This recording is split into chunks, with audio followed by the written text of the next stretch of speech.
Fine student, तो all together new chapter citizenship, class number 23 Indian polity.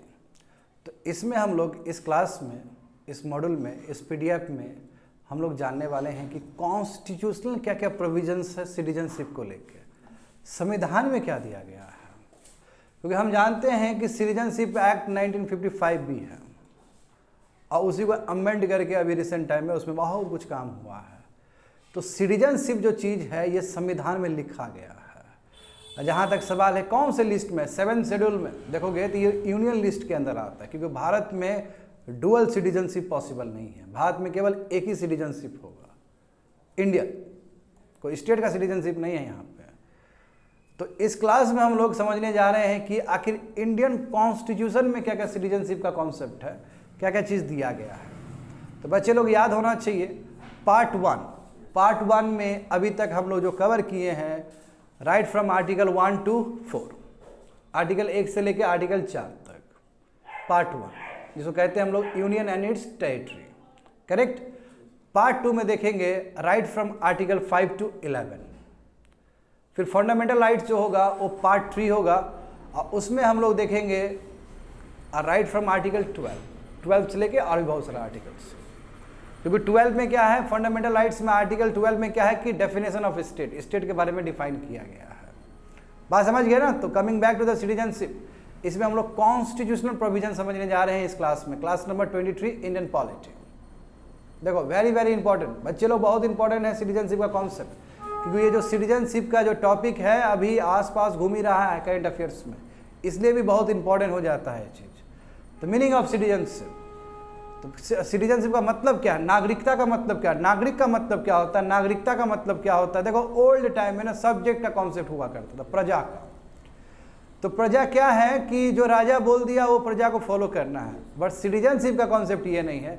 Citizenship के वजह से स्टेट बना है, यानी कि सिटीजन के वजह से स्टेट बनता है, यानी कि स्टेट का वो मेन स्टेक होल्डर है citizens, unlike subjects of old monarchy system. बात समझ गए ना। एक स्टेट का पॉपुलेशन लो, एक स्टेट का जो पॉपुलेशन रहोगे उसको दो भाग में डिवाइड कर सकते हो, 2 क्लासेस में डिवाइड कर सकते हो। एक को कह सकते हो सिटीजन और एक को कह सकते हो एलियंस। एलियंस का मतलब फॉरेनर्स। अच्छा, एलियन भी 2 टाइप के हो सकते हैं, या तो फ्रेंडली एलियन हो सकते हैं या फिर एनिमी एलियन हो सकते हैं। आई रिपीट, एलियन भी 2 टाइप के हो सकते हैं, या तो फ्रेंडली एलियन हो सकते हैं या फिर एनिमी एलियंस हो सकते हैं। तो किसी भी स्टेट में जो पॉपुलेशन रह रहा है, अच्छा स्टेट का मतलब क्या होता है, स्टेट का मतलब होता है एक पॉलिटिकल एंटिटी जहाँ पे एक गवर्नेंस सिस्टम है, गवर्नमेंट है और उसका एक फिक्स्ड बाउंड्री है, दैट इज कॉल्ड स्टेट। समझ गए। तो यानी कि पॉपुलेशन ऑफ स्टेट को हम 2 भाग में डिवाइड कर सकते हैं, एक सिटीजन्स और aliens. Aliens can be also 2 types, friendly aliens हो सकते हैं और एनिमी एलियंस हो सकते हैं। जो सिटीजन्स वो सब सिविल और पॉलिटिकल राइट्स को एंजॉय करेंगे। जितने भी संविधान में आर्टिकल दिया गया है, जितने भी, चाहे कोई भी स्टेट का हो, चाहे वो यूएस का हो, चाहे इंडिया का हो, कि हर जानते हो कि बहुत सारे जो डेमोक्रेटिक कंट्री है या फिर जो नॉन डेमोक्रेटिक कंट्री हो उसका भी अपना संविधान होता है। तो कहने का मतलब हुआ कि जो भी लोग सिटीजन्स वो पूरी तरीके से सिविल और पॉलिटिकल राइट्स को एंजॉय करेंगे। बट जो एलियंस है, जो स्टेट में रहे तो रहे हैं मगर जिसको सिटीजनशिप का दर्जा नहीं मिला है उसको सिविल और पॉलिटिकल राइट्स पूरा नहीं मिल सकता। उसको भी मिलता है बट टोटल नहीं मिल सकता है। टोटल मतलब क्या है कि जो भी हमारे संविधान में जो भी फंडामेंटल राइट्स दिया गया है वो टोटल एंजॉय नहीं कर सकता है। टोटल मतलब टोटल, समझ गए ना, पूरा। कुछ कुछ तो एंजॉय कर सकता है फॉरेन एलियंस भी, समझे ना, फॉरेन एलियंस भी कुछ कुछ एंजॉय कर सकता है। तो सिविल और पॉलिटिकल राइट्स, अच्छा बच्चे लोग सिविल और पॉलिटिकल राइट्स बोला है। सिविल राइट्स का मतलब क्या है, जैसे सिविल राइट्स का मतलब है कि जस्टिस होना चाहिए उसके साथ, no discrimination on the base of RRSCP, कोई भी डिस्क्रिमिनेशन नहीं होना चाहिए, that's called civil rights. Political rights का मतलब क्या होता है कि यस राइट टू वोट है, उसको अधिकार है वोट देने का, पॉलिटिकल सिस्टम का बनने का हिस्सा है, मतलब पॉलिटिकल वो सिस्टम का हिस्सा बन सकता है। आर्टिकल 326 याद कर लो, universal adult franchise, constitutional right, तो that's called political rights. Right to employment, ये भी क्या है, political rights. Right to participate in public employment, कोई भी डिस्क्रिमिनेशन नहीं होगा, अपना रिलीजन को प्रैक्टिस कर सकता, all comes under your civil rights and political rights. समझ गए ना। बट जो एलियंस है वो उतना एंजॉय नहीं कर सकता फंडामेंटल राइट्स को जितना तुम्हारा सिटीजन कर सकता है। समझ गए ना। तो सिटीजन्स क्या है, यदि डेफिनेशन देखा जाए तो सिटीजन्स क्या है, सिटीजन्स तुम्हारा पॉलिटिकल कम्युनिटी का स्टेक होल्डर है, मेंबर है, जिस स्टेट को बिलोंग करता है। यानी कि एक स्टेट बनाने में सिटीजन्स का भी वही योगदान है जो गवर्नमेंट का योगदान है। They are the stakeholder, they are the members of the society, they are the members of the community and they are the people who compose the state. यानी कि वो वही सिटीजन्स है जिसकी वजह से वो राज्य बना है, वो स्टेट बना है, वो पॉलिटिकल एंटिटी बना है। तो स्टेट बिना सिटीजन का हम कामना ही नहीं कर सकते हैं। स्टेट बनने में जो पूरी तरीके से योगदान देता है, स्टेट को जो कंप्लीट करता है, वो कौन है? सिटीजन्स। मगर एक स्टेट में सिटीजन भी रह सकते हैं और एलियंस भी हो सकते हैं। बात समझे ना? जो एलियंस होगा उसको सभी फंडामेंटल राइट्स नहीं मिलेंगे, सभी बेसिक राइट्स नहीं मिलेंगे, सभी पॉलिटिकल राइट्स नहीं मिलेंगे, बट जो सिटीजन्स होंगे जिसके वजह से स्टेट बन रहा है उसको टोटल राइट्स मिलेगा। हाँ, with subject to certain restriction. Reasonable restriction तो हमेशा लगा रहता है स्टूडेंट्स। यहाँ पे समझना है और बहुत सारा चीज़ को समझना है। तो एक सिटीजनशिप, यदि नागरिकता मिला, देखो सिटीजन मतलब नागरिक और सिटीजनशिप का मतलब नागरिकता। यदि आप सिटीजन बन गए, आपको नागरिकता मिल गया, यानी कि सिटीजनशिप यदि मिल जाए तो क्या क्या चीज़ फायदा होता है? Full political membership in the state, यानी कि स्टेट का आप फुल पॉलिटिकल मेंबर हो गए, स्टेट का आप एक स्टेक होल्डर हो गए। जो जो राइट्स होगा एक स्टेट में सब अधिकार आपको मिलेगा। First one, full political membership बन जाते हैं स्टेट में जब कोई किसी को सिटीजनशिप का दर्जा मिलता है, नंबर वन। दूसरा क्या है? Permanent allegiance to the state, यानी कि स्टेट को लेकर लॉयल रहना कि ये स्टेट मेरा state, I am Indian, I should be loyal to this state. और यदि लॉयल्टी तुम मेंटेन नहीं करते हो तो तुम्हारा सिटीजनशिप रद्द भी हो सकता है। मान लो कि तुम एनिमी कंट्री से जुड़ के तुम भारत में ही कुछ आक्रमण करवा रहे हो, टेररिस्ट एक्टिविटी करवा रहे हो। मान लो कि तुम इंडियन हो और तुम फॉरेन कंट्री यानी कि जो एनिमी कंट्री है उससे मिलकर तुम इंडिया के कंट्री में कुछ उल्टा कर रहे हो तो तुम्हारा सिटीजनशिप खत्म हो जाए। क्यों? क्योंकि जब तुम सिटीजनशिप का दर्जा तुमको मिला था तो ये भी बात तो था कि परमानेंट एलिजियंस हो स्टेट को लेके, you have to be loyal to the state जिसका आप मेंबर हो। तो फर्स्ट क्या है? फुल पॉलिटिकल मेंबरशिप मिलेगा एक सिटीजनशिप मिलने के वजह से। दूसरा क्या है कि परमानेंट एलिजियंस, परमानेंट लॉयल रहना स्टेट को लेके। एंड तीसरा क्या है? Official recognition by the state of his integration into the political system, यानी कि स्टेट भी रिकॉग्नाइज करेगा इस चीज को कि ठीक है आप हमारे मेंबर हो। वही बात है, रेसिप्रोसिटी है। आप कुछ स्टेट को दोगे, स्टेट के प्रति आप लॉयल्टी दोगे तो स्टेट भी आपको लॉ एंड ऑर्डर करके प्रोटेक्ट करके आपको रखेगा उस स्टेट में। होता है कि नहीं होता है पब्लिक लॉ एंड ऑर्डर? क्योंकि आप स्टेट का मेंबर हो, कुछ भी दिक्कत होगा पुलिस स्टेशन पहुंच जाओगे, कुछ भी दिक्कत होगा जुडिशरी सिस्टम के पास पहुंच जाओगे। That is the official recognition by the state of his integration into the political system, यानी कि पॉलिटिकल सिस्टम यानी कि स्टेट का आप भी हिस्सा हो, स्टेट भी इस चीज़ को इंश्योर करेगा। तो देखो कितना इंपॉर्टेंट है, तभी तो लोग नागरिकता के लिए पीछे लाइन में खड़े रहते हैं। Citizenship is very very important concept. यदि किसी को भी नागरिकता का अधिकार मिलता है, दर्जा मिलता है, तो नंबर वन क्या होगा? फुल पॉलिटिकल मेंबरशिप मिला उसका स्टेट का। नंबर टू क्या है? परमानेंट एलिजियंस होना पड़ेगा। परमानेंट, टेम्पररी नहीं। परमानेंट का मतलब क्या है? जब तक आप सिटीजन हो। अच्छा, आप सिटीजनशिप अपना खत्म कर दिए दूसरा हो गए तो परमानेंट एलिजियंस की कोई जरूरत नहीं है। जब तक आप सिटीजन रहोगे इस राज्य का तब तक आपको परमानेंट लॉयल्टी दिखाना होगा स्टेट के प्रति, और जब तक आप दिखाओगे तो स्टेट भी इस चीज को रिकॉग्नाइज करेगा। दैट्स अ ट्री कॉन्सेप्ट, समझ गए ना? तो इसलिए लिखा गया कि citizen pledges loyalty to the state and the state protect the citizen. तो रेसिप्रोसिटी है कि नहीं है कि आप कुछ स्टेट को दे रहे हो तो स्टेट भी बदले में आपको कुछ दे रहा है। तो सिटीजन क्या है? वो प्लेजेस लेता है, वो प्रतिज्ञा लेता है कि हम स्टेट के विरोध में नहीं जा सकते हैं। I should be very loyal to the state. State मेरे लिए सबसे बड़ा चीज है। At the same time state citizen को प्रोटेक्ट भी करती है। तो रेसिप्रोसिटी है, ठीक है, कुछ वही है, गिव एंड टेक। समझ गए स्टूडेंट? चलो आगे बढ़ते हैं। अच्छा, अब जो हम लोग चर्चा करने वाले हैं ये बहुत ही इंपॉर्टेंट चर्चा है। देखो, as per B are Ambedkar जो सबसे टेढ़ा खीड़ था, सबसे जो टेढ़ी खीड़ था उस समय, वो सिटीजनशिप था। क्योंकि मास माइग्रेशन हो रहा था, कुछ पाकिस्तान से लोग आ रहे होंगे। वही पाकिस्तान का मतलब उस समय का ईस्ट पाकिस्तान और वेस्ट पाकिस्तान दोनों, अभी का ईस्ट पाकिस्तान का मतलब बांग्लादेश। तो लोग तो बहुत मास मूवमेंट हो रहा था, मास माइग्रेशन होता, लोग आ रहे थे, जा रहे थे, आ रहे थे, जा रहे थे। तो बहुत ही बड़ा हेडेक था उस समय कॉन्स्टिट्यूशनल असेंबली में भी इस पर बात करना, इसके लिए प्रोविजंस बनाना। तो ये एक बहुत ही इंपॉर्टेंट चीज है, मगर बहुत टेडियस टास्क था उस समय, हरकुलियन टास्क था उस समय। तो constitutional rights and privileges of citizens of India के संविधान में क्या सिटीजनशिप को लेकर दिया गया है। The question of citizenship become the particularly important at the time of making our constitution because the constitution sought to confer certain rights and privileges upon those who are entitled to Indian citizens while they were to deny to aliens।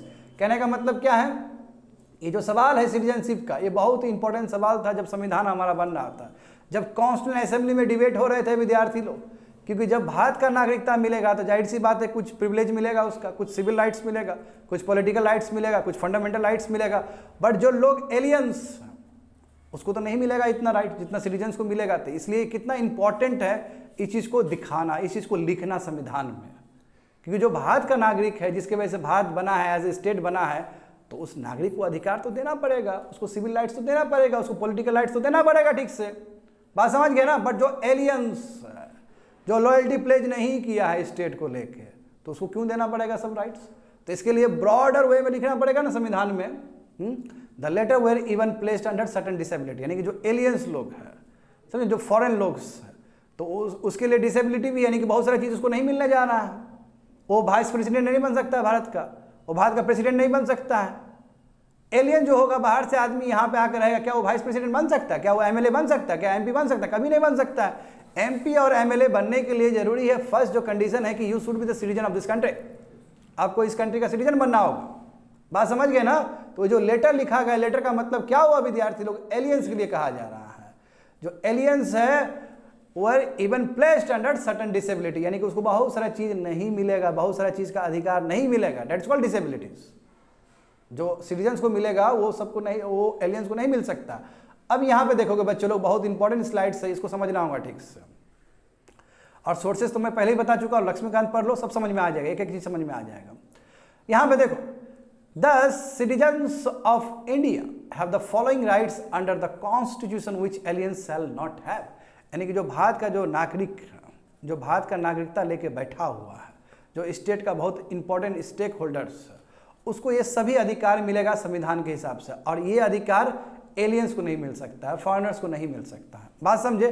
तो क्या क्या अधिकार मिलेगा, हालांकि मैं बोल चुका हूँ कुछ कुछ राइट्स एलियंस को भी मिलता है, जैसे जीने का अधिकार, आर्टिकल 21 तो मिलेगा ही, जीने का अधिकार है उसको।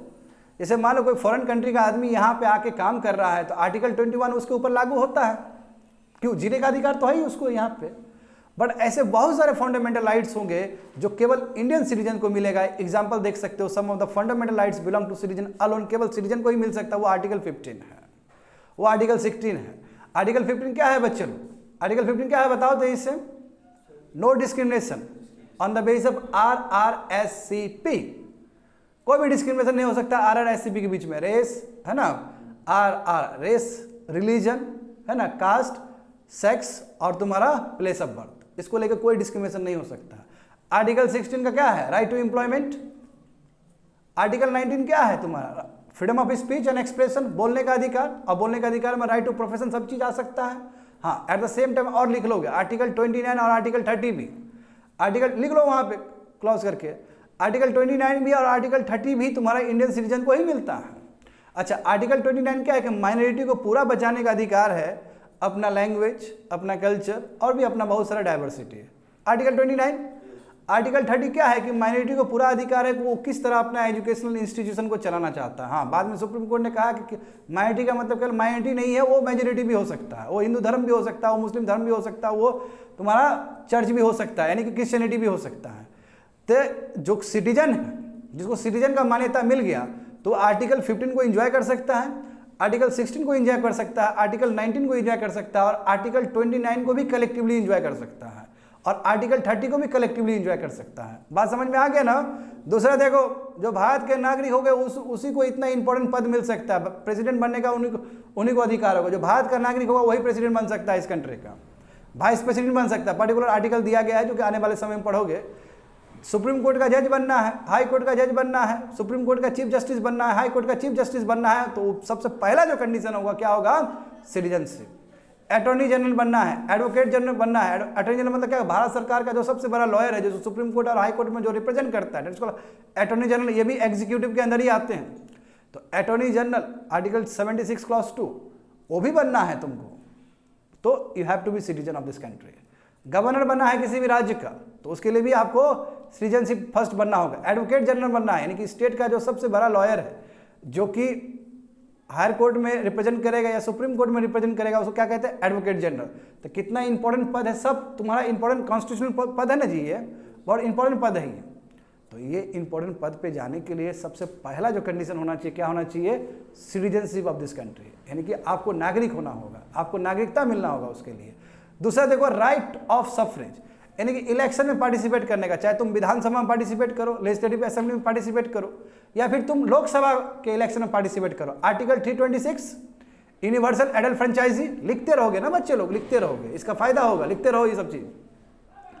आर्टिकल 326 जो यूनिवर्सल एडल्ट फ्रेंचाइजी है, जिसमें आप पार्टिसिपेट कर सकते हो, right to election, right to vote कर सकते हो। ये भी अधिकार आपको इसलिए मिला क्योंकि आप सिटीजन हो। इतना ही नहीं, आप पार्लियामेंट एमपी भी बन सकते हो, आप राज्यसभा का भी मेंबर बन सकते हो, आप लोकसभा का भी मेंबर बन सकते हो। इतना ही नहीं, आप विधानसभा का भी मेंबर बन सकते हो। मैं उसके लिए सबसे पहला कंडीशन क्या है? You have to be citizen of this country. आया समझ में? तो बिना सिटीजन हवा पानी का नहीं बनता है कोई, कि दूसरे राज्य से आ गया बोला एमपी बनेंगे, नहीं बन सकते हो। पहले आपको नागरिकता लेना पड़ेगा यहाँ पे, तब बन सकते हो आप। समझ गए ना, नागरिकता जरूरी है। अब यहाँ पे देखो, all of the above right, जो भी अभी तक राइट्स बताया गया, आर्टिकल 15 बताया गया, आर्टिकल 16 बताया गया, आर्टिकल 19 बताया गया, आर्टिकल 29 बताया गया, आर्टिकल 30 बताया गया, president, vice president, attorney general, advocate general, दुनिया भर का चीज़ बताया गया, एमपी के मेंबर का बात किया गया, विधानसभा का मेंबर बनने का बात किया गया, है ना। और तुम्हारा उसका पार्टिसिपेशन का बात किया गया कि यूनिवर्सल एडल्ट फ्रेंचाइजी में पार्टिसिपेट कर, जो भी बताया गया, ये एलियंस को नहीं मिल सकता है। वही एलियंस, चाहे वो एलियंस तुम्हारा फ्रेंडली एलियंस हो, चाहे फिर वो एनिमी एलियंस हो। आया समझ में ना? तो देखो, एलियंस तो दोनों टाइप के हो सकते हैं ना, जो शुरू में हम लोग बात किए हैं। Aliens can be both types, aliens friendly aliens भी हो सकते हैं और एनिमी एलियंस भी हो सकते हैं।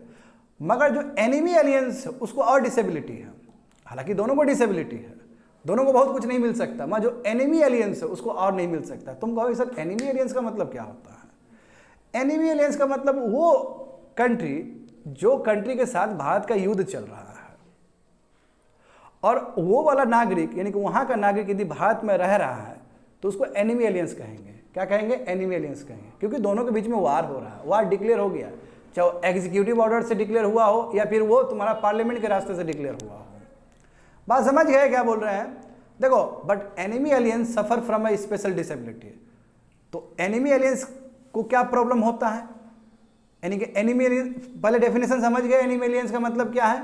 एनिमी एलियंस तभी होगा जब भारत का किसी कंट्री से वार डिक्लेयर हो चुका है, चाहे वो एग्जीक्यूटिव ऑर्डर से डिक्लेयर हुआ हो, जैसे कारगिल वार हुआ कि नहीं हुआ, चाइना के साथ युद्ध हुआ कि नहीं हुआ। जब चाइना के साथ युद्ध हुआ था हमारा, हाँ, जब नेहरू जी थे, तो उस समय जितने भी चाइनीज लोग इंडिया में रहे तो सब एनिमी एलियंस हो जाएंगे।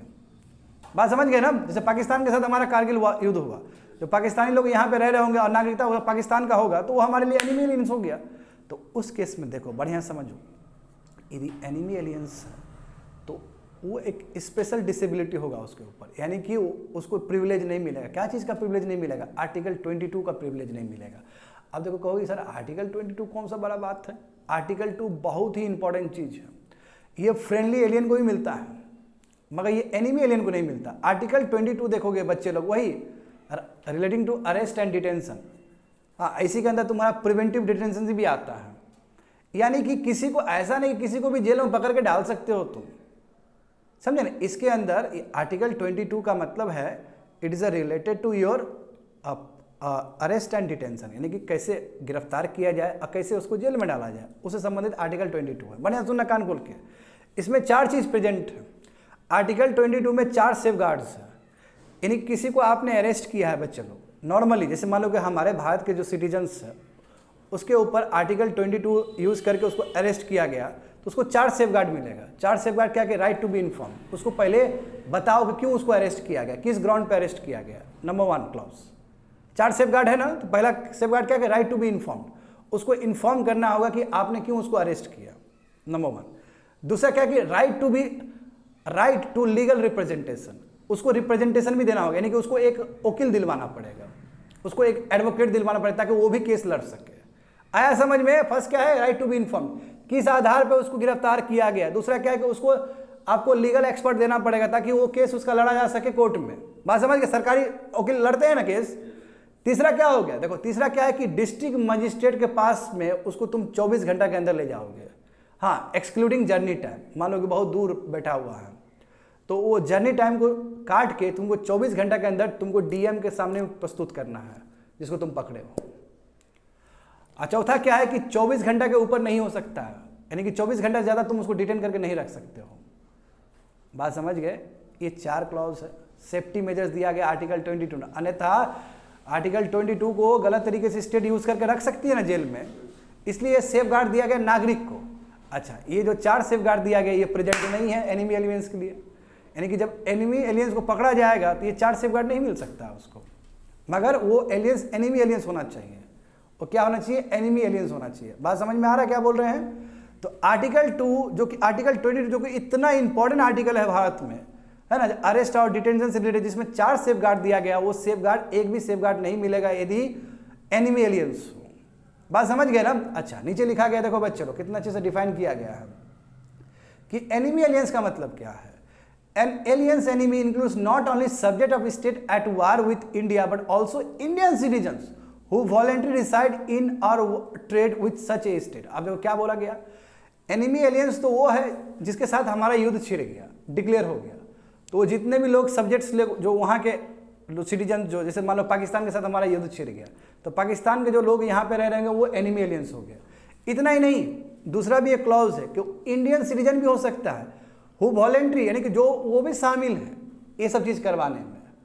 यानी कि मान लो कि इंडिया का जो सिटीजन है उसने क्या किया, पाकिस्तान से मिलकर यहाँ पे बम फोड़वा दिया, बात समझे, तो उसको भी एनिमी एलियंस घोषित कर सकते हो, उसको भी एनिमी एलियंस घोषित किया जा सकता है। देखो फिर से पढ़ो, समझो इस चीज़ को, बहुत इंपॉर्टेंट चीज़ है। एनिमी एलियन का मतलब not only subjects of state at war with India but also Indian citizen who voluntarily reside in or trade, यानी कि वो इंडियन सिटीजन है, मतलब इंडिया का जो सिटीजन है वो रह रहा है पाकिस्तान में जबकि इंडियन सिटीजन है, और दूसरी बात है कि इंडिया में रह के ट्रेड कर रहा है। अरे जब घोषित हो गया कि वो एनिमी कंट्री है, हमारा वार है, तो सभी तरह का ट्रेड, बिजनेस, कॉमर्स सब रुक जाना चाहिए, नंबर 1। और दूसरी बात है कोई अधिकार नहीं कि इंडियन सिटीजन को वहाँ पे रहने का, क्योंकि वार डिक्लेयर हो चुका है, मगर फिर भी आप इंडियन सिटीजन होने के बावजूद भी उसके साथ ट्रेड कर रहे हो, कॉमर्स कर रहे हो और वहाँ पे रह रहे हो, तो आप भी क्या हो, एनिमी एलियंस हो, क्योंकि कहीं ना कहीं आपने सरकार का जो लॉयल्टी था स्टेट के प्रति उसको आपने बॉयकॉट किया, उसको आपने तोड़ा है। तो ये इंपॉर्टेंट है समझना कि एनिमी एलियंस का मतलब क्या होता है, एलियन एनिमी का मतलब क्या होता है, समझ गए? फिर से मैं रिपीट करता हूँ, एलियन एनिमी या एनिमी एलियन एक ही बात है। वो यानी कि जिसके साथ भारत का युद्ध छिड़ गया, डिक्लेयर हो गया, चाहे वो डिक्लेयर एग्जीक्यूटिव ऑर्डर से हो चाहे वो पार्लियामेंट के ऑर्डर से हो, तो वो जितने भी सब्जेक्ट रह रहे होंगे भारत में, जो भी स्टेट से डिक्लेयर हुआ, वो एनिमी एलियन कहलाएंगे, नंबर 1। और इंडियन सिटीजन्स भी एलियन होगा, इंडियन सिटीजन भी एनिमी एलियन होगा यदि वो वॉलेंटरीली अपने मन से उस स्टेट में रह रहा हो, और दूसरी बात है कि ट्रेड और इंडिया से रह के ट्रेड और बिजनेस कर रहा हो उस स्टेट से, तो वो भी एनिमी एलियन के परिभाषा में आ सकते हैं। समझ गए? हाँ, आगे देखो, तो देखो यहाँ पे यही चीज़ हम लोग समझे ना अभी तक कि स्टेट में, इंडिया स्टेट में 2 हो सकता है, पॉपुलेशन को 2 भाग में डिवाइड कर सकते हैं। जो सिटीजन्स होगा उसको हम इंडियंस कहेंगे, सही बात है ना, इंडियंस। और दूसरे जो हो सकते हैं वो एलियंस हो सकते हैं, जो कि सिटीजन ऑफ अदर कंट्री, दूसरे कंट्री का सिटीजन है, सब्जेक्ट है दूसरे कंट्री का, सब्जेक्ट बोलना गलत बात होगा, हो सकता है वो उस कंट्री का डेमोक्रेटिक सेटअप हो तो वो दूसरे कंट्री का सिटीजन्स है। इसमें 2 भाग हो सकता है, या तो फ्रेंडली एलियंस हो सकता है या फिर एनिमी एलियंस हो सकता है। एनिमी एलियंस का मतलब क्या है कि जिस कंट्री के साथ भारत का वार डिक्लेयर हो गया हो, बात समझे? अब देखो यहाँ पे एक फिगर है, ये तुमको चौंका देगा, ये फिगर अजमल कसाब, हाँ, जो कि मास्टरमाइंड है तुम्हारा, जिसने टेरर अटैक किया था 2008 में, मुंबई को तबाही कर दिया था ना, पूरा मुंबई बर्बाद कर दिया था ना इसने, हाँ। तो उस समय डॉक्टर सुब्रमण्यम स्वामी जो हमारे पूर्व मिनिस्टर रहे हैं, यूनियन मिनिस्टर रहे हैं, ठीक है, नरसिम्हा राव के टाइम में भी और भी बहुत समय में, उन्होंने कहा था कि अजमल कसाब को एनिमी एलियन घोषित कर दो। तो बच्चे लोग सुन के तो सही लग रहा होगा तुम लोग को कि बिल्कुल करना चाहिए अजमल कसाब, मगर फिर भी भारत सरकार ने डिक्लेयर नहीं किया इसको। कहो क्यों? क्योंकि तुम खुद सोचो, भले ही ये पाकिस्तान से ये टेररिस्ट आया, अटैक किया, मगर क्या इंडिया और पाकिस्तान के, क्या इंडिया ने एनिमी घोषित किया था क्या पाकिस्तान को? घोषित नहीं किया था। यदि अजमल कसाब को एनिमी एलियन घोषित करता है, इसका मतलब क्या है कि वो कंट्री के साथ हमारा वार चल रहा है, तो जो फॉरेन डिप्लोमेसी है वो पूरा गड़बड़ हो जाता है हमारा, और एक नेगेटिव मैसेज आता है। तो चाह के भी हम लोग अजमल कसाब को एनिमी एलियन घोषित नहीं कर पाए। जब हम इसको घोषित नहीं कर पाए तो इसका मतलब क्या हो गया? इसका मतलब हुआ कि इसको भी आर्टिकल 22 का सेफगार्ड मिलेगा। और यही कारण है कि जानते हो बहुत खरीदारी हुआ है इसका, इसको भी एक लॉयर देना पड़ा, प्रैक्टिशनर देना पड़ा, जो कि बिग बॉस में भी आया था बाद में। और उस चीज़ को लेकर लोग में गुस्सा था, क्या करोगे, उसका अपना जिम्मेदारी था, उसका रिस्पॉन्सिबिलिटी था लॉयर को इसके बिहाफ में लड़ने का। बात समझ में आ रहा है क्या बोल रहे हैं? देखो यहाँ पे हु आर एनिमी एलियंस, तो citizen are member of India, सही बात है ना। जो सिटीजन है वो भारत का नागरिक होगा, भारत का स्टेट का वो मेंबर्स होगा, जो कि पॉलिटिकल और सिविल राइट्स एंजॉय करेगा। जबकि एलियंस क्या है, दूसरे कंट्री का नागरिक है और उसको लिमिटेड राइट्स मिलेगा, सही बात है ना, उसको भी लिमिटेड राइट्स मिलेगा। मगर जो एनिमी एलियंस वो उस कंट्री से आता है, समझे ना, help from that country that do not have cordial relation, जिसके साथ भारत का रिलेशन अच्छा ना हो, जिसके साथ वार डिक्लेयर हुआ हो। तो एनिमी एलियन के बारे में देखो आर्टिकल 22 में इंडियन कॉन्स्टिट्यूशन में मेंशन किया गया है। However the term is not defined, मगर एनिमी एलियन क्या होता है वो लिखा नहीं गया, उसका मीनिंग नहीं बताएगा, बस सिंपल वर्ड लिख दिया गया है। मगर एनिमी एलियन का मतलब क्या होगा, खाली वर्ड लिख देने से नहीं होता है ना।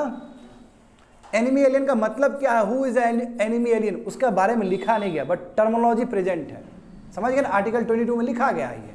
हाँ, यदि एनिमी वर्ड देखोगे तो ये बहुत बढ़िया से ऑफिशियल सीक्रेट एक्ट 1923 में लिखा गया है कि सिटीजन जो कि अनफ्रेंडली स्टेट से हो उसी को हम एनिमी एलियंस कहेंगे। बट आर्टिकल 22 में एनिमी एलियन के बारे में डिफाइन नहीं किया गया, बस शब्द लिख दिया गया, वो लिखा नहीं गया कि क्या है इसका मतलब। हाँ, तो अजमल कसाब को चाह के भी हम लोग एनिमी एलियन घोषित नहीं कर पाए, समझ गए ना। कायदे से कर देना चाहिए था ना, मैं यदि कर देते तो एक अलग संकेत जाता वर्ल्ड में कि इंडिया ने क्या किया कि पाकिस्तान के साथ वार डिक्लेयर कर दिया, ये मैसेज जाता। तो वो हम होने नहीं देंगे, क्योंकि वो एक बहुत ब्लंडर हो जाएगा हमारे डिप्लोमेटिक स्किल्स पर, हमारे डिप्लोमेटिक जो हमारा जो इंटरनेशनल रिलेशन का जो तरीका है उसके ऊपर ब्लंट हो जाएगा, इसलिए हमने नहीं किया, चाह के भी नहीं किया। आगे देखोगे तो constitutional and statutory basis of citizenship in India. अब देखो, जैसे कि मैंने शुरू में ही कहा कि सिटीजनशिप एक बहुत ही टेडियस टास्क था, डॉक्टर BR अम्बेडकर जी भी बोले थे। तो देखो भारत का जो संविधान है उसका कमेंसमेंट डेट क्या है, कमेंसमेंट मतलब क्या है, इनैक्टमेंट अलग है, कमेंसमेंट अलग है। पूरी तरीके से कब लागू हुआ, 26 जनवरी 1950।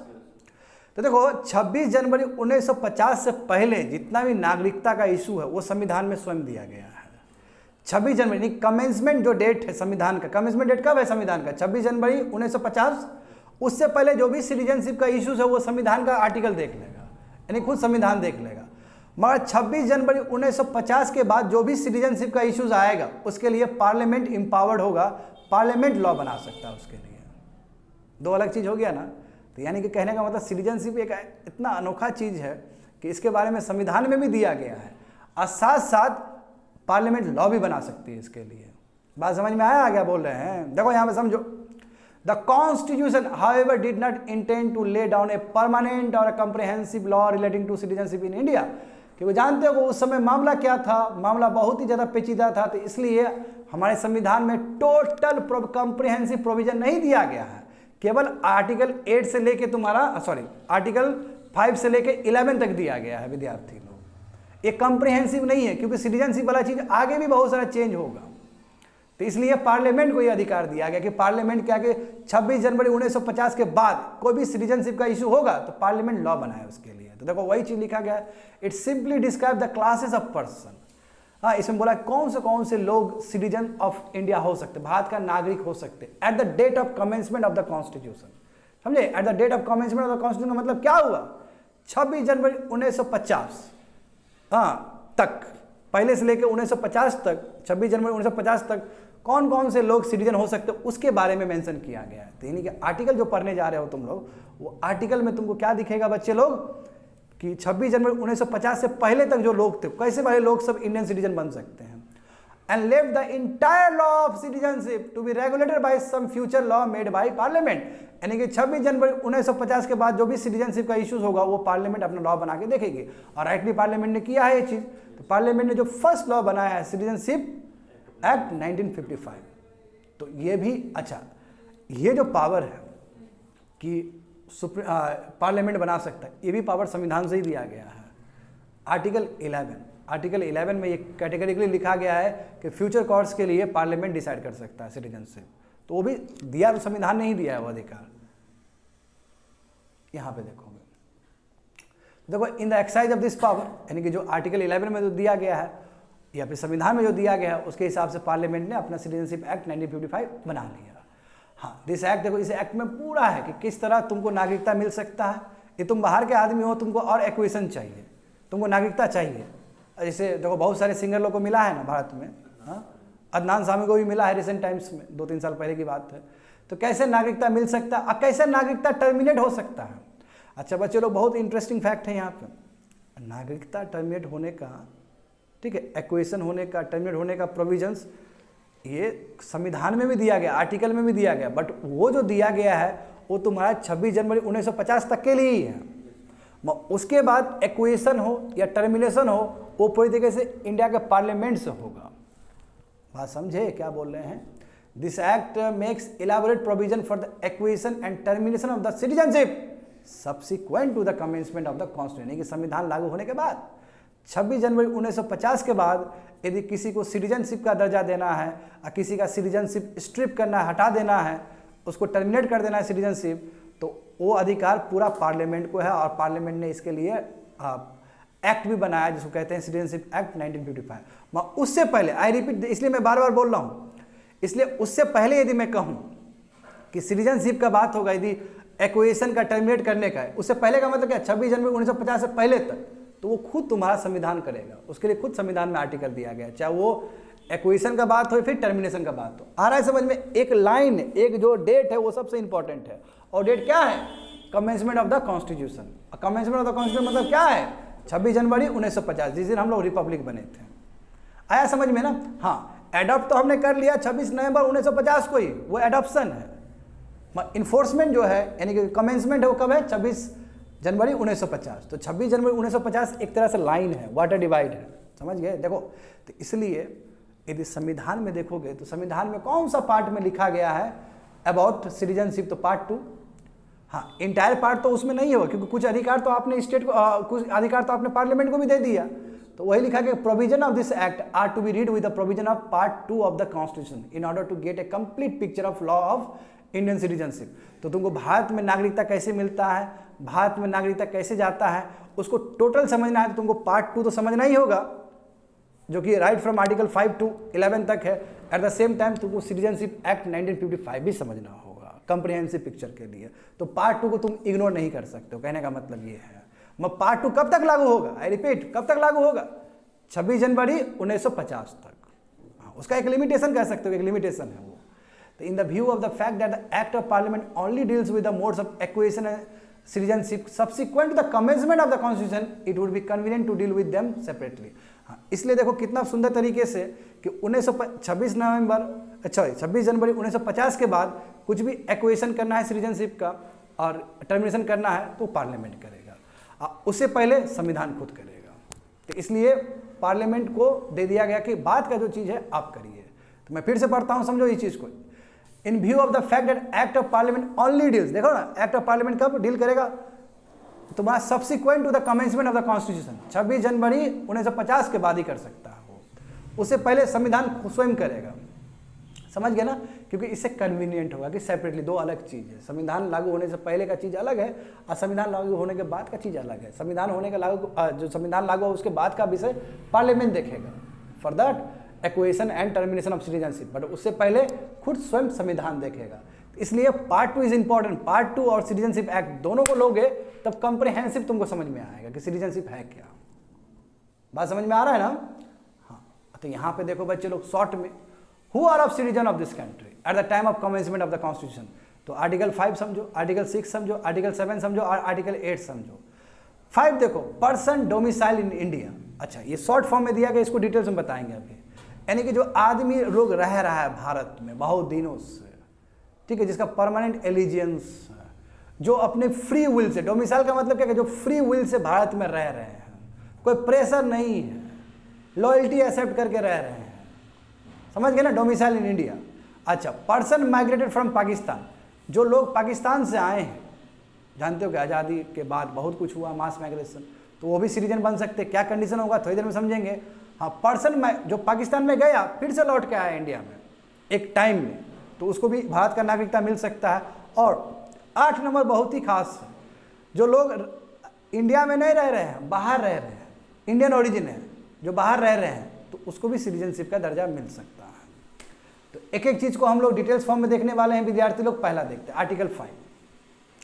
तो संविधान के हिसाब से देखो क्या लिखा है, according to the constitution the following 4 categories of person become the citizen of India at its commencement that is on 26 जनवरी 1950। यानी कि 4 टाइप के लोग। अब एक एक क्लॉज इंपॉर्टेंट है, एक एक क्लॉज पे ध्यान देना होगा अच्छे से कि 4 टाइप के लोगों को भारत का नागरिकता मिल सकता है। और इसका पीरियड क्या है, 26 जनवरी 1950 से पहले की बात होना चाहिए, नहीं, क्योंकि संविधान में जो भी लिखा गया आर्टिकल सब वो 26 जनवरी 1950 तक का ही है। उसके बाद तो पार्लियामेंट देख लेगा। तो देखो, a person who had it's domicile in India, यानी कि एक जो आदमी है वो भारत में रह रहा है, डोमिसाइल है, वो फ्री विल से रह रहा है, इस कंट्री को पॉलिटिकल एलिजेंस के साथ, लॉयल्टी के साथ वो आदमी रह रहा है भारत में, दैट्स अ डोमिसाइल। और एंड है, और नहीं है बच्चे लोग, केवल इतना ही नहीं होगा। ऐसा नहीं कि वो डोमिसाइल हो, उसको डोमिसाइल है, वो रह रहा है, इतना ही नहीं होगा। एंड है, और नहीं है, एंड है। एंड मतलब क्या है, दूसरा कंडीशन भी होना चाहिए। And also fulfil any one of the 3 condition, यानी कि 3 कंडीशन है, 3 कंडीशन में कम से कम एक कंडीशन फुलफिल होना चाहिए। डोमिसाइल है, भारत में रह रहा है, ठीक है, ये कंडीशन हो गया ना, भारत में रह रहा है वो, है ना, और भी फ्री विल से, जबरदस्ती उसको रखा नहीं जा रहा, फ्री विल से रह रहा है वो, नंबर 1 कंडीशन। बाकी जो 3 कंडीशन में एक कंडीशन और अप्लाई होना चाहिए। क्या क्या देखो, if he was born in India, यदि भारत में वो जन्मा हो। भारत में कब जन्मने की बात है, 26 जनवरी 1950 से पहले। पॉइंट टू बी नोटेड, 26 जनवरी 1950 से पहले यदि भारत में जन्म हुआ। अब देखो और है, तो एंड और में अंतर है बच्चे लोग। या फिर आइदर ऑफ हिज पेरेंट, यानी कि उसके माता पिता भारत में ही जन्मे हो, चाहे माता जन्मे हो, चाहे पिता जन्मे हो, चाहे दोनों जन्मे हो, ठीक है। तीसरा condition, if he has been ordinary resident in India for 5 years immediately before the commencement of the constitution, यानी कि जो हमारा संविधान लागू हुआ उससे पहले 5 साल लगातार वो रहा है भारत में। तो देखो बच्चे लोग, यानी कि पहला कंडीशन क्या है कि डोमिसाइल होना चाहिए भारत में, मतलब फ्री विल से भारत में रह रहा है। चलो पहला कंडीशन, 3 कंडीशन है ना, पहला कंडीशन हो गया, उसके साथ 3 कंडीशन है, 3 कंडीशन में कोई भी एक कंडीशन और ऐड होना चाहिए। तो क्या कंडीशन है, देखो पहला कि भारत में उसका जन्म होना चाहिए। चलो मान लो कि नहीं हुआ उसका, अच्छा उसका पिताजी और माताजी भी भारत के नहीं थे, मैं तीसरा कंडीशन मैच कर गया कि वो 5 साल रह रहा था भारत में संविधान लागू होने से पहले, तभी भी वो इंडियन सिटीजन मिल सकता है, उसको तभी भी इंडियन सिटीजनशिप का दर्जा मिल सकता है। आया समझ में? ये सब पॉइंट इंपॉर्टेंट है विद्यार्थी लोग कि आर्टिकल 5 में क्या दिया गया है। तो आर्टिकल 5 में सबसे पहला कंडीशन क्या है कि डोमिसाइल होना चाहिए भारत में, भारत में वो प्रेजेंट होना चाहिए, लॉयल्टी होना चाहिए, फ्री विल से रहना चाहिए, समझे ना। और दूसरा क्या है कि 3 कंडीशन में एक कोई कंडीशन और सेटिस्फाइड हो। तो 3 कंडीशन क्या है कि या तो भारत में जन्म हो, या उसका माता पिता, यदि माता का जन्म हो या फिर पिता का जन्म हो, या दोनों का जन्म भारत में हुआ हो। और तीसरा क्या है कि संविधान लागू होने से पहले 5 साल वो लगातार भारत में रहा हो। समझ गए ना, ये आर्टिकल 5 डील करता है विद्यार्थी लोग, बात समझो। आर्टिकल 6 देखते हैं। अच्छा, आर्टिकल 6 में देखे थे ना, पाकिस्तान का जिक्र था वहां पे। अच्छा, आर्टिकल 6 का जिक्र करोगे तो एक टाइम जो है, एक सिस्टम जो है उसको याद करना, परमिट सिस्टम। जुलाई 1948 को, आई रिपीट जुलाई 19, देखो ये डेट याद करना है, जुलाई 1948 को ना एक सिस्टम लागू हुआ था, तो बोलते परमिट सिस्टम। परमिट सिस्टम मतलब क्या, इंडिया में जो मान लो पाकिस्तान से इंडिया की तरफ आ रहा है तो उसको परमिट लेके आना होगा, डेट कॉल्ड परमिट सिस्टम। तो मान लो कि ये कब लागू हुआ, ये 19 जुलाई 1948 को लागू हुआ है। उससे पहले जो लोग आ रहे होंगे तो वो तो परमिट सिस्टम के बारे में जानते ही नहीं थे।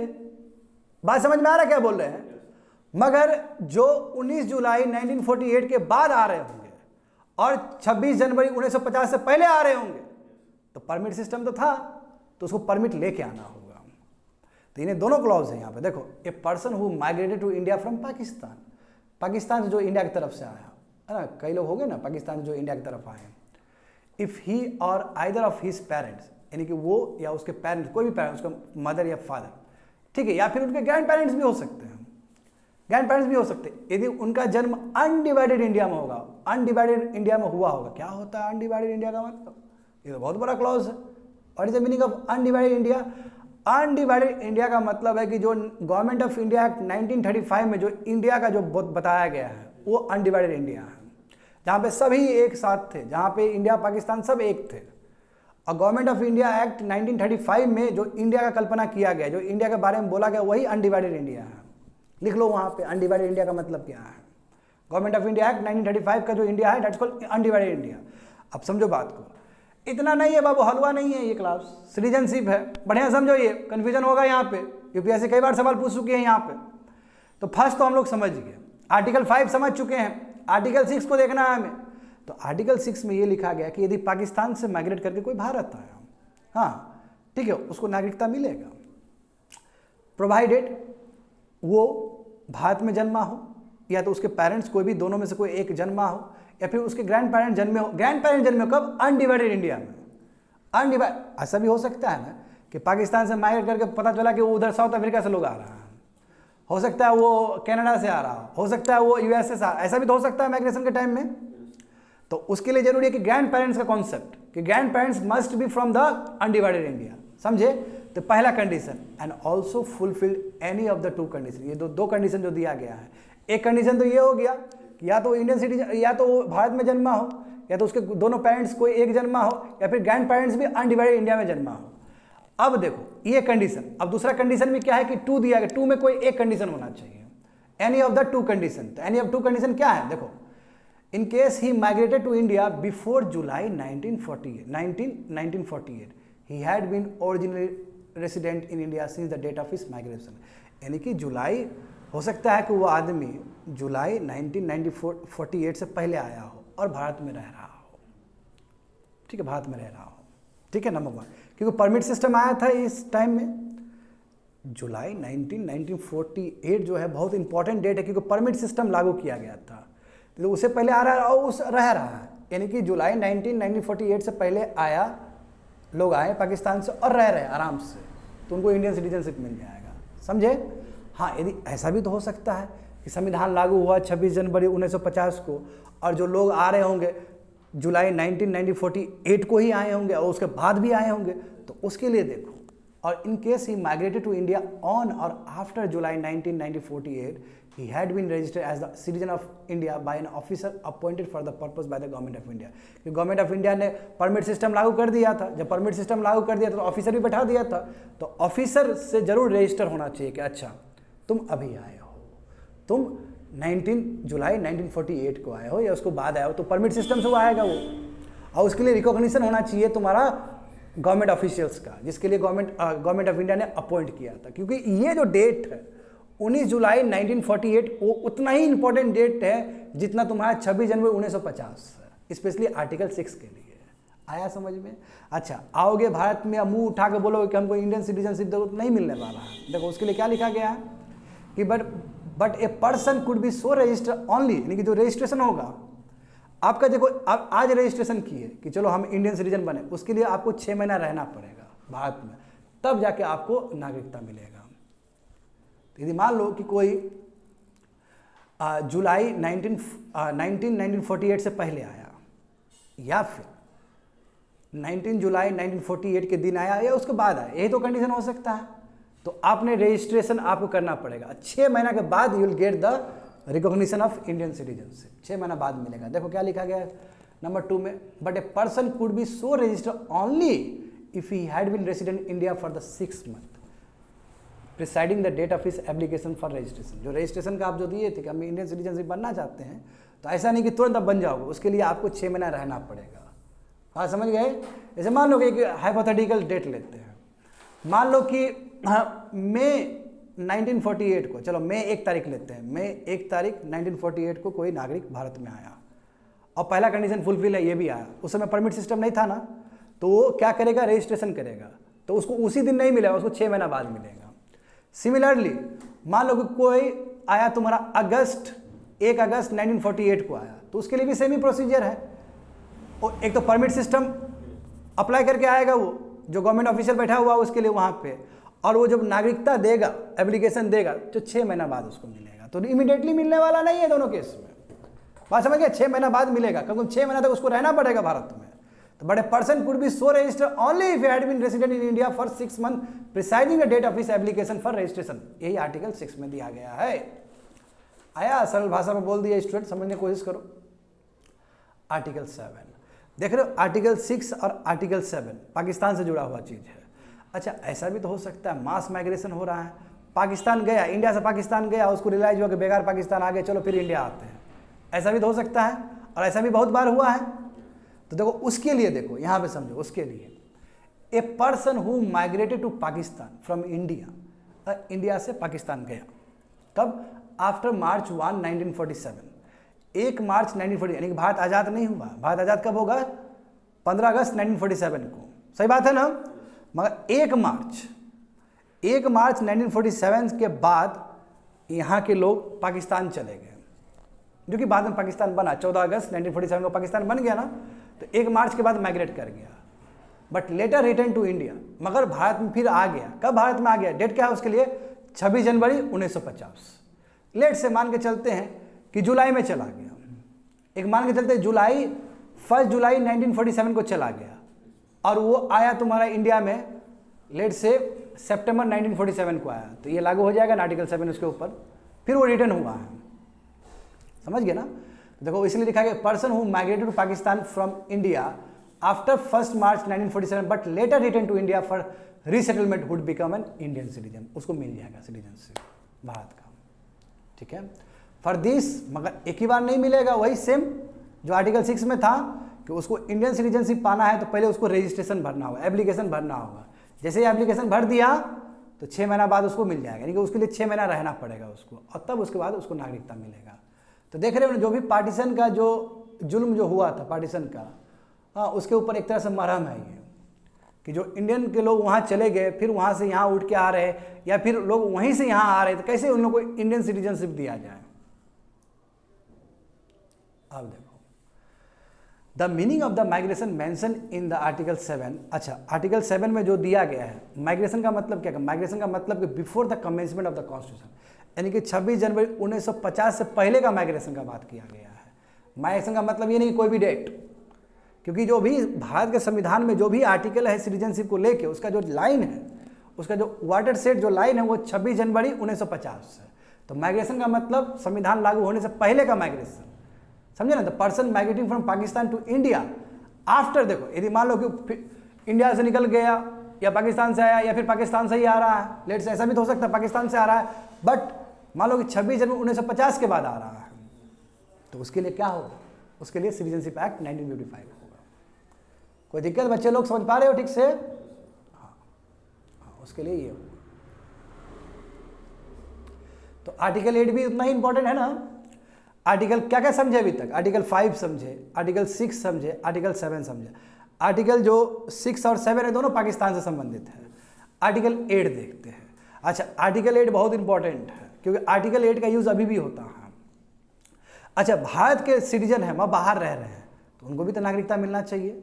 ओवरसीज सिटीजन जो हमारे हैं, ए पर्सन, देखना बढ़िया से क्लॉज देखना, ए पर्सन हु और एनी ऑफ हुज पेरेंट्स और grand parents was born in undivided India, एक आदमी जो कि अनडिवाइडेड इंडिया में जन्मा हो, या फिर उनके जो पेरेंट्स, उनके माता पिता अनडिवाइडेड इंडिया में जन्मे हो, या फिर उनके ग्रैंड पेरेंट्स अनडिवाइडेड इंडिया में जन्मे हो, बट अभी वो आदमी इंडिया में नहीं रह रहा है, अभी क्या है, इंडिया से कहीं बाहर रह रहा है, तो उसको भी इंडियन सिटीजनशिप का दर्जा मिल सकता है।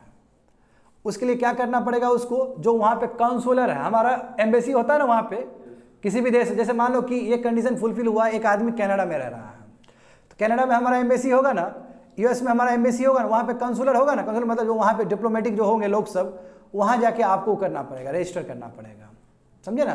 तो if it has been registered as a citizen of India by the diplomatic or consular representative of India in the country of his residence, मान लो कनाडा में रह रहा है, यूएस में रहा है, तो वहाँ के एम्बेसी जाके मिलो और कहो कि हम इंडियन सिटीजनशिप बनना चाहते हैं, हम इंडियन सिटीजनशिप लेना चाहते हैं, तो मिल जाएगा उसको, मिल जाएगा उसको। क्यों?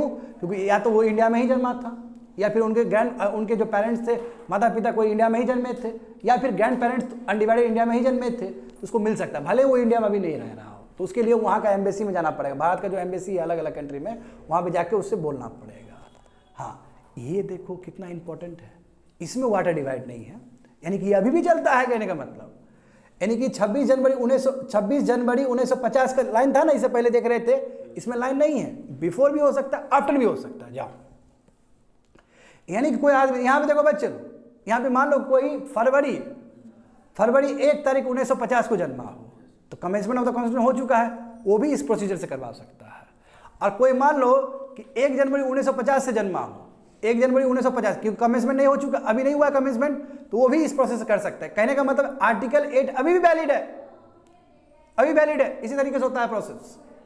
आया समझ में? इसलिए इंपॉर्टेंट हो जाएगा ये अभी भी प्रेजेंट टाइम में चलता है।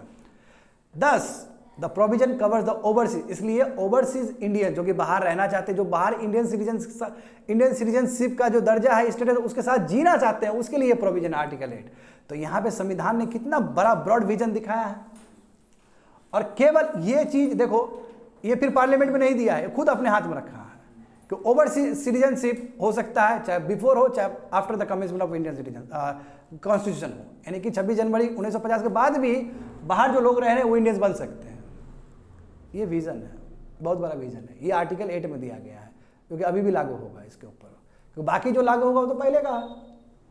बाकी जितना पढ़े हो बच्चे लोग 5, 6, 7 पढ़े ना, ये पहले का 26 जनवरी 1950 से पहले। मगर जो आर्टिकल 8 जो देखे थे वो क्या है तुम्हारा, पहले भी और बाद में भी, 26 जनवरी 1950 के बाद में भी लागू होगा। अच्छा, और भी तो प्रोविजन है, आर्टिकल 9 है, आर्टिकल 10 है, आर्टिकल 11 भी है तुम्हारे पास में। तो आर्टिकल 9 में क्या दिया गया है? अच्छा, आई रिपीट, आर्टिकल 9 हो चाहे आर्टिकल 10 हो चाहे आर्टिकल 11 हो, ठीक है। आर्टिकल 9 और आर्टिकल 10 में बात करता हूँ स्पेशली। आर्टिकल 9 और आर्टिकल 10 उस समय के हिसाब से 26 जनवरी 1950 के हिसाब से जो वाटर सेट जो डेट है, no person shall be citizen of India or deem to be a citizen of India if he has voluntary acquired the citizenship of any foreign state. यानी कि मान लो कोई आदमी बाहर का नागरिकता एक्सेप्ट कर लिया और इंडिया का जो सिटीजनशिप है उसका चला जाएगा, समझे ना, उसका नागरिकता चला जाएगा। यदि वॉलंटरी वो किसी दूसरे स्टेट का सिटीजनशिप को अपना लिया है तो भारत का नागरिकता नहीं मिलेगा। अच्छा, कहोगे सर ये आर्टिकल 9 वाला प्रोविजन तो सिटीजनशिप एक्ट 1955 में भी दिया गया, बिल्कुल दिया गया है। वो जो टर्मिनेशन ऑफ सिटीजनशिप है, वो जो टर्मिनेशन ऑफ सिटीजनशिप है वो 26 जनवरी 1950 के बाद, 26 जनवरी 1950 के बाद के लिए है। 26 जनवरी 1950 से पहले के लिए आर्टिकल 9 में दिया गया है। आया समझ में डिफरेंस? आर्टिकल 10 देखो, every person who is or deem to be citizen of India shall be continue to be such citizen subject to the provision of any law made by parliament. देखो यहाँ पे पार्लियामेंट को दे दिया कि जो भारत का नागरिक है वो भारत का नागरिक ही रहेगा। डिपेंड करता है कि जो पार्लियामेंट का लॉ है, पार्लियामेंट का लॉ कैसा है। जैसे एग्जाम्पल देखो, किसी को भारत का नागरिकता मिला 1 जनवरी 1950 को मिला, लेट से मान के चलते हैं, मैं उसने कुछ क्रिमिनल एक्टिविटी कर दिया जिसके वजह से एनिमी कंट्री है उसके साथ उसने क्या किया, कुछ साठगांठ कर दिया, उसने ट्रेड और कॉमर्स कर लिया उसके साथ, या उस कंट्री में रह गया, तो उसके लिए तो हम जानते हैं कि सिटीजनशिप एक्ट 1955 में बहुत सारे रूल्स और रेगुलेशन होगा, तो तुरंत उसको टर्मिनेट कर सकते हैं। तो भारत का नागरिक बन के रहेगा प्रोवाइडेड जो पार्लियामेंट का लॉ है उससे भी वो कंसोनेंस। ऐसा नहीं कि पार्लियामेंट का जो लॉ है उसके साथ उसका सिटीजनशिप का चीज़ फंसता है, और कोई चीज़ ऐसा गलत करता है जिसके द्वारा उसको सिटीजनशिप नहीं मिला जाए तो बिल्कुल नहीं मिलेगा, टर्मिनेट कर दिया जाएगा। तो कह सकते हो कि आर्टिकल 10 कहीं ना कहीं टर्मिनेशन का प्रावधान दिया गया है, subject to provision of any law made by the parliament. अच्छा, आर्टिकल 11 देखो, आर्टिकल 11 क्या है?